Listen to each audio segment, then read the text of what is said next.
इतना पैसा उस समय छोड़ के मैं अपने कार्यकाल में जब हटा कि मैं समझता हूँ कि 2-2.5 वर्ष तक श्रीमान तोमर जी ने उसी पैसे से डेवलपमेंट का काम किया था। विकास की जहाँ बात है वहाँ मेरा मानना है कि जो भी मेयर बने वो 2 प्रकार की योजनाएं अपनाए, एक दीर्घकालीन एक अल्पकालीन। चाहे लघु उद्योग के माध्यम से, चाहे हमें शिक्षा के माध्यम से या किसी भी माध्यम से हम उनकी समस्या वहीं सॉल्व कर देंगे, वहीं उनका समाधान कर देंगे, तो वहाँ की जनता जो शहरों में बढ़ रही है वो नहीं बढ़ेगी।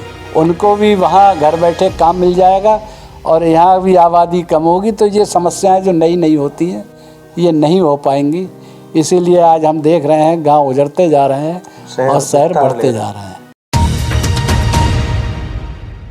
नमस्कार, न्यूज़ टुडे नेटवर्क में आपका स्वागत है। साक्षात्कार की विशेष श्रृंखला में आज हम मौजूद हैं बरेली के पूर्व मेयर, पूर्व विधायक, भारतीय जनता पार्टी में तमाम राज्य और राष्ट्रीय लेवल तक संगठन में अहम पद संभाल चुके कुंवर सुभाष पटेल जी के साथ। उत्तर प्रदेश में निगम चुनाव की डुगडुगी बजने वाली है। ऐसे समय में हम जानेंगे किस तरह से शहरी राजनीति को विकास के आयाम दिए जाते हैं। सर, न्यूज़ टुडे नेटवर्क में आपका स्वागत। धन्यवाद। आपका राजनीतिक सफर शुचिता, सादगी, सरलता, सहजता के ऐसे आयाम छूते हुए देखा गया है जो अभी तक दूसरे नेता नहीं देखते। इस तरह से राजनीति में सादगी को लेकर क्या कहेंगे? मैं अपने लिए बहुत सौभाग्यशाली समझता हूँ कि जिस प्रकार की राजनीति मैंने और मेरे परिवार ने की, इसका शायद कोई दूसरा उदाहरण नहीं मिलता। मैंने बिल्कुल जमीन से लेकर और ऊपर तक की राजनीति की है और कहीं पर भी किसी प्रकार का कोई दाग, मैं इस बात को काफ़ी गंभीरता से कह सकता हूं कि मेरे दामन पर नहीं लगा है। पार्लियामेंट को छोड़कर लगभग नीचे के जितने पद हैं उन सबको पर रहने का सौभाग्य प्राप्त हुआ है और मेरा जो मेयर काल का समय है उसको आज भी लोग याद करते हैं। इतनी ईमानदारी और स्वच्छता से हमने उस पद पर रहकर इतने कार्य किए हैं कि शायद उसका रिकॉर्ड तोड़ना मुश्किल लगेगा। इस समय जो काम हो रहे हैं वो जो अपने स्मार्ट सिटी के माध्यम से ज़्यादा हो रहे हैं। मैंने ऐसे काम किए जो कि सबसे बड़ी सड़क अपने किला से लेके बारादरी होते हुए पीलीभीत बाईपास तक उस रोड को एक ही बार में बनवाया। ये डीडीपुरम कॉलोनी भी मेरे कार्यकाल में बनी।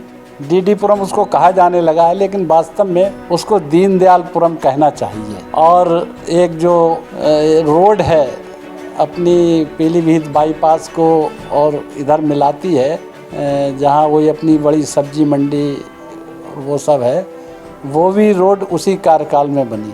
और इतना पैसा उस समय छोड़ के मैं अपने कार्यकाल में जब हटा कि मैं समझता हूँ कि 2-2.5 वर्ष तक श्रीमान तोमर जी ने उसी पैसे से डेवलपमेंट का काम किया था। और जहाँ तक इसी संबंध में अखिल भारतीय महापौर परिषद ऑल इंडिया मेयर काउंसिल की बात है, उसमें भी मैंने एक कीर्तिमान बनाया कि उत्तर प्रदेश में सबसे पहला राष्ट्रीय उपाध्यक्ष के रूप में किसी का चयन हुआ तो मेरा हुआ। उसी के साथ उत्तर प्रदेश का प्रभारी भी मैं रहा और उत्तर भारत के कई प्रांतों का भी प्रभारी मैं रहा। आज भी ऑल इंडिया मेयर काउंसिल में मैं राष्ट्रीय प्रवक्ता के रूप में कार्य कर रहा हूँ। ये कुछ शब्दों में मैंने आपको मेयर काउंसिल और मेयर के बारे में। बाबू जी, अपने राजनीतिक सफर ग्राम पंचायत सदस्य के रूप में शुरुआत की है। जी। आप ग्राम प्रधान रहे, बीडीसी रहे, मेयर रहे, विधायक रहे, राष्ट्रीय लेवल पर तमाम सांगठनिक पदों का अनुभव आपके पास रहा। आपने अंतर्राष्ट्रीय स्तर पर मेयर काउंसिल के रूप में आपने लीड किया उसको। ये बरेली में जिस तरह का अब राजनीतिक माहौल है, बरेली क्या पूरे राष्ट्रीय और राज्य स्तर पर अब जिस तरह के माहौल है, विकास और बजट के बीच में एक जो गैपिंग है, आपने तमाम पदों पर काम किया है। आज के तौर में स्मार्ट सिटी एक बड़ी परियोजना कई शहरों में काम कर रही है, लेकिन जिस तरह का बजट और उस तरह का विकास दिखाई नहीं देता। जहाँ तक मेरा मानना है, आज़ादी के इतने वर्षों के बाद जो कांग्रेस की सत्ता रही उसमें भ्रष्टाचार का बोलबाला रहा और इतना वर्षों का भ्रष्टाचार अगर हम चाहें एक दिन में समाप्त हो जाए वो नहीं हो सकता है।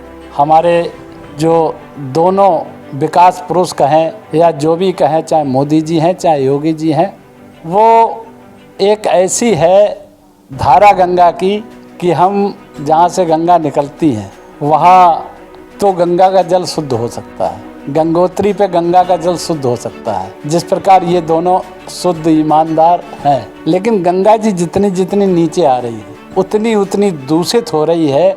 यही एक वजह हमारी राजनीति में भी है। हमारे नेता ईमानदार और शुद्ध हैं, लेकिन मेरा ऐसा मानना है जितने जितने हम नीचे आ रहे हैं उतना भ्रष्टाचार जिस हिसाब से ख़त्म होना चाहिए था उस हिसाब से अभी ख़त्म नहीं हुआ है। मैं समझता हूँ कि उसमें समय लगेगा, लेकिन हमारी गंगोत्री पवित्र है। तो मेरा ऐसा मानना है कि एक दिन हम जिस राम राज की कल्पना करते हैं, जिस मंदिर के लिए इतने 495 वर्षों के बाद अब बनने का सौभाग्य प्राप्त हुआ है, इन दोनों हमारे नेताओं के मार्गदर्शन में, तो निश्चित रूप से भ्रष्टाचार पर भी अंकुश लगेगा। और जिस दिन इस देश में भ्रष्टाचार पर अंकुश लग गया तो हमारा भारत पूरे विश्व गुरु के रूप में एक बार फिर उभर रहा है, उसका प्रयास शुरू हो गया है। निश्चित रूप से विश्व गुरु बनेगा, ऐसा मेरा मानना है। बाबूजी, आपका परिवार नगर पालिका की राजनीति से लेकर नगर निगम और इस समय डिस्ट्रिक्ट बोर्ड की राजनीति, एक बड़ा मुकाम। आपके पिता तुल्य बाबू ब्रजमोहन लाल जी कभी नगर पालिका में बहुत लंबे समय तक मेंबर रहे थे। उस दौर की भी यादें, आप मेयर बने, उस दौर की कुछ यादें जनता के साथ। जहाँ तक मैं बाबूजी के बारे में बताऊं, बाबूजी अंग्रेज़ों के समय भी ऑनरेरी मजिस्ट्रेट थे और जिला पंचायत के अध्यक्ष थे। जब नेहरू जी आज़ादी की लड़ाई में बरेली आए थे तो उन्होंने उनका स्वागत भी किया था। उसका फ़ोटो आज भी मेरे पास रखा हुआ है। और सबसे पहले 21 अक्टूबर 1951 को जनसंघ की स्थापना हुई और 52 में पहला चुनाव अगर किसी ने लड़ा बरेली कैंट से तो मेरे बाबूजी कुंवर बृजमोहन लाल जी ने लड़ा था। वो चुनाव चूँकि गोविंद वल्लभ पंत जी ने भी शहर से लड़ा था, वो जीत नहीं पाए। 2400 वोटों के आसपास से उनको हरवा दिया गया था। और उसके बाद तो वो नगर पालिका बरेली में लगभग 20 साल सदस्य भी रहे। गन्ने की राजनीति उन्होंने की, डायरेक्टर रहे, केन सोसाइटी के गन्ना विकास परिषद जो है उसके भी चेयरमैन रहे और भी कई भी महत्वपूर्ण पदों पर रहे। उन्होंने यहाँ पर संघ के लिए एक कुंवर बृजमोहन लाल जी शिशु मंदिर और विद्या मंदिर नेकपुर में है, वो भी ज़मीन उन्होंने दान की। तो काफ़ी रचनात्मक कार्यों में वो सेवा करते रहे। और मुझे तो ध्यान है 91 में जब मैं एमएलए का चुनाव जीता तो शायद जितनी खुशी मुझे नहीं थी इतनी खुशी उन्हें हुई। और उन्होंने कहा कि मैं तो 51 में एमएलए नहीं बन पाया, लेकिन तुमने 91 में चुनाव लड़के एमएलए का मेरे लिए वो खुशी दी है जो शायद हर किसी को नहीं मिल सकती। अच्छा बाबूजी, भोजीपुरा में 4200 और बरेली में 42,000 वोटों का वो कहानी क्या है? एक्चुअल में मेरी सिंपैथी जनता से बहुत थी और भोजीपुरा की जनता मुझे बहुत मानती थी और बरेली की जनता भी, चूँकि डॉक्टर दिनेश जौहरी जी उस समय मंत्री थे और मैं विधायक था। तो मंत्री से मिलना और विधायक से मिलने में अंतर रहता है। अब चूँकि मैं जिला अध्यक्ष भी रहा तो जिन जिन विधायकों के काम लोग नहीं करवा पाते थे, उनके जनप्रतिनिधि विधायक नहीं करवा पाते थे, वो अधिकार पूर्वक मेरे पास आते थे। और मैं मंत्री भले ही नहीं था, लेकिन शायद बरेली में सबसे ज़्यादा काम करने वाला अगर कोई भी विधायक था, क्योंकि मैं हाउस में सचेतक और कारोबार सचेतक भी रहा था और जिला अध्यक्ष भी था। तो सबसे ज़्यादा काम मुझे ही करने पड़ते थे और बरेली की जनता मुझसे बहुत खुश थी। और जब मेरा नाम आया तो उन्होंने आगे पीछे का सारा हिसाब चुकता करते हुए मुझे लगभग 42,000 से यहाँ का मेयर बनवाने में सहयोग किया। अच्छा बाबूजी, आप वहाँ स्वर्गीय अटल बिहारी वाजपेयी जी, LK आडवाणी जी और उस दौर के जो राष्ट्रीय स्तर के बड़े नेता थे उनके बहुत करीबी थे। जब आप मेयर बने थे तो बरेली से एक मिष्ठान लेके आप दिल्ली गए थे अटल जी से मिलने, और वो दामन दाग और दामन साहब वाली कहानी आज भी बड़ी चर्चित, लोगों को बहुत जाना। मेरे चूँकि इतना पुराना परिवार है, यहाँ प्रदेश से लेकर और केंद्र तक के जितने पुराने लीडर हैं वो सब मेरे घर पर आ चुके हैं। मात्र आडवाणी जी नहीं आ पाए, बाकी सारे नेता आ चुके हैं। तो जब मैं मेयर बना, मेयर बनने की एक कहानी ये भी थी कि एक बार जब मैं मेयर था तो हमारे सारे उस समय 12 मेयर थे उत्तर प्रदेश, और हम सब ने तय किया कि हम माननीय अटल जी को कहेंगे कि एक सीट हमारे मेयरों को भी दें। तो लखनऊ में जब माननीय अटल जी आए तो हम सब लोगों ने, मेयरों ने उन्हें घेर लिया और उनसे कहा कि साहब एक सीट हम मेयरों को भी आप पार्लियामेंट की दीजिए। तो उन्होंने एकदम हंस के कहा, जॉली नेचर के थे, हंसमुख मिजाज के थे, क्यों नहीं, अगर आपको हम सीट नहीं देंगे तो फिर हम लखनऊ कैसे आ पाएंगे। तो उन्होंने ओके कर दिया था। तो उन्होंने फिर पूछा कि आप कहाँ से किस व्यक्ति को टिकट मांग रहे हैं। तो हमारे सारे मेयरों ने कहा कि हम सुभाष पटेल जी के लिए पीलीभीत से पार्लियामेंट का टिकट मांग रहे हैं, क्योंकि बरेली में संतोष जी थे। तो फिर वो कुछ सोच में पड़ गए और फिर वहाँ पर ये तय हुआ कि अगर मेनका जी कमल के निशान से चुनाव लड़ेंगी तब तो मेनका जी को टिकट दिया जाएगा, इस बार उनको समर्थन नहीं दिया जाएगा, और कमल के फूल से नहीं लड़ेंगी तो फिर सुभाष पटेल लोकसभा का चुनाव पीलीभीत से लड़ेंगे। इत्तेफाक से उसी वर्ष वो कमल के निशान से चुनाव लड़ी और वो चुनाव जीत भी गए। तो यही भाव मन में होते हुए और भी कई ऐसी बातें थी जिनको मन में होते हुए मैंने कहा कि मैं मेयर बनने के बाद सबसे पहले माननीय अटल जी और अडवाणी जी को मिठाई खिलाऊंगा। और मैं यहाँ से किप्स की एक मिठाई उसका चंद्रकला लेके गया और मैंने उनसे, मैं भाई साहब कहता था, उनसे कहा भाई साहब इसे मैं अपने हाथ से खिलाना चाहता हूँ। अडवाणी जी को तो खिला दी, कोई घटना नहीं हुई, लेकिन जब उन्हें खिला रहे थे तो उस चंद्रकला में से एक बूंद रस उनके यहाँ पर कुर्ते पर गिरा। जैसे ही वो गिरा तो बोले, सुभाष तुमने मेरे दामन पर दाग लगा दिया। कवि हृदय, कवि हृदय, कवि हृदय।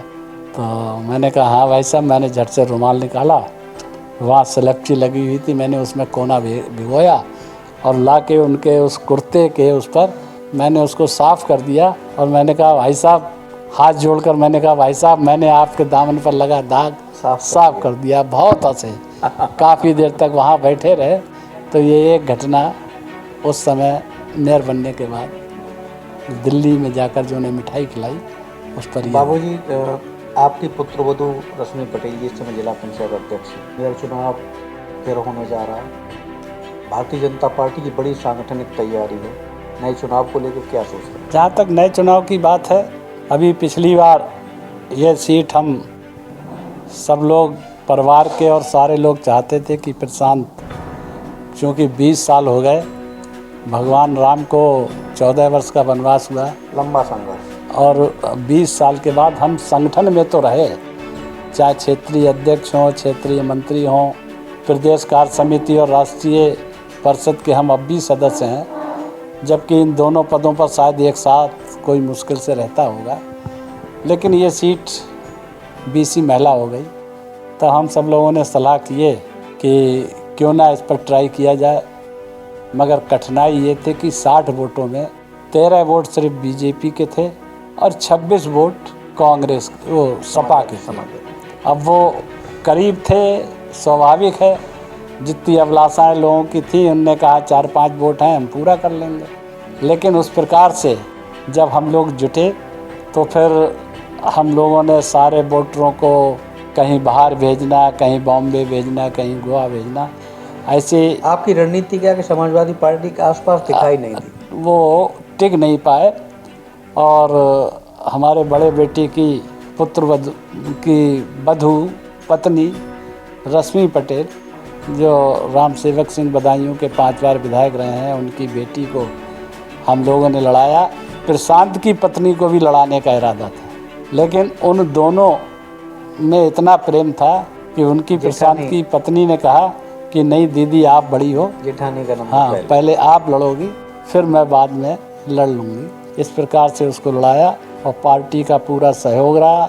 सबने हृदय से, मन में एक था किसी प्रकार से ये जीतें। और रश्मि अच्छे वोटों से 60 में 40 वोट जाकर बहुत अच्छी जीत से इस स्थान को हमने प्राप्त किया। और मैं समझता हूँ लगभग 80 साल के बाद बाबूजी के अध्यक्ष, जिला पंचायत अध्यक्ष उस समय जिला परिषद हुआ करती थी। जी जी, जिला परिषद। जिला परिषद के अध्यक्ष के बाद लगभग 80 साल के आसपास इस घर में जिला पंचायत की अध्यक्षी आई है।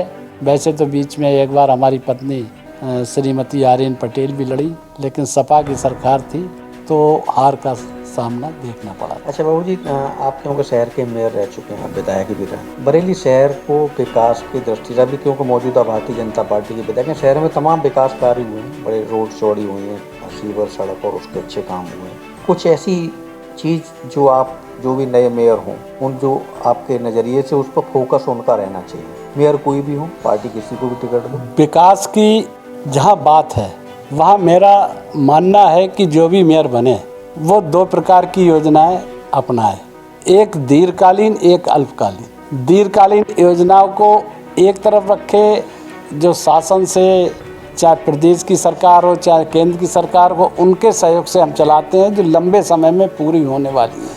और एक अल्पकालीन योजना है। अल्पकालीन योजनाओं में जहाँ तुरंत काम करने हों उनको वरीयता देनी चाहिए।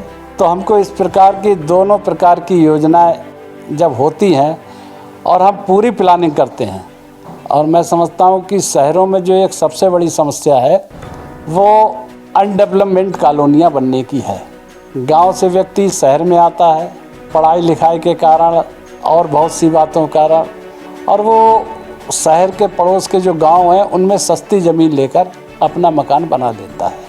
मैं समझता हूँ इस वक्त लगभग 200 से ऊपर कॉलोनियाँ जो हैं, जो BDA से पास नहीं है, वो बरेली में हैं। और फिर उनकी एक नई समस्या खड़ी हो जाती है। जो हमारे प्राइवेट कॉलोनाइजर हैं वो नाली खरंजा की चिंता नहीं करते, बस पोल लगा देते हैं, कुछ रोड वोड बनवा देते हैं और प्लाटिंग कर देते हैं। लेकिन उसके बाद जो वहाँ की समस्याएं हैं वो पूरा होने में समय लगता है। वो कैसे पूरी हों, आज भी जो 48 गांव गए हैं उनकी समस्या जस की तस है। जी जी, उनके लिए जो पूरा होना चाहिए वो पूरा नहीं होता, फंड उतना पर्याप्त मिलता नहीं। अब वो हम स्मार्ट सिटी में तो मिल रहा है, लेकिन नगर निगम के हिसाब से मैं बता रहा हूँ नहीं मिलता है।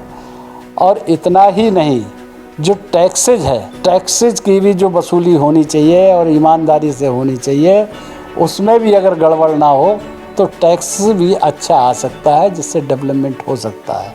और यहाँ भी फिर वही बात आई, एक टैक्स की अच्छी वसूली हो, दूसरे भ्रष्टाचार में अंकुश हो, ईमानदार प्रयास होना चाहिए।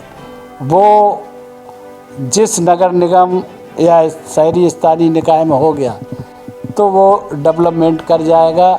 अच्छे सोच के साथ, हम ईमानदारी के साथ हम अगर ये सब काम करेंगे तो निश्चित रूप से कितना भी ख़राब व्यवस्था हो, धीरे धीरे वो ठीक होगी। और इसमें प्रशासन, जनता और कर्मचारी और अधिकारी, इन सबका निस्वार्थ भाव से सहयोग चाहिए। जिस प्रकार की व्यवस्था हम बनाना चाहते हैं, शहरों को उज्जवल बनाना चाहते हैं, वो तभी संभव हो पाएगा जबकि ये चारों खंभे जिनका अभी मैंने कहा, जनता, कर्मचारी, अधिकारी और जनप्रतिनिधि, ये सब एकजुट होकर जनता के हिसाब से काम कर, मतलब जनहित में काम करेंगे तो निश्चित रूप से इन सब के अच्छे परिणाम मिलेंगे।